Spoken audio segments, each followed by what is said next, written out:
আজি আহাৰ মাহৰ শেষ দিন হয় দুমহী আৰু অহা কাইলৈৰ পৰা শাওন পৰিব। তো এই দুমহীৰ দিনাখন আমাৰ মানে মা মনসাৰ ঘট বহোৱা হয়।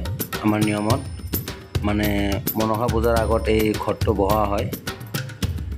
আৰু যাই নহওক অহা কাইলৈৰ পৰা যিহেতু শাওন পৰিল, সকলোৰে দিনবোৰ ভালে হওক। তো মা মনসাৰ আশীৰ্বাদ লৈ ঘটটো বহাইছে। তো আজিৰ পৰা এই ঘৰটো এমাহলৈ এনেকৈ থাকিব। তো চাওকচোন কেনেকৈ কি কৰি আছে। আৰু আপোনালোকে এটা সেৱা ল'ব মা মনসাৰ ওচৰত, আৰু কমেণ্টত মা মনসা বুলি লিখিব।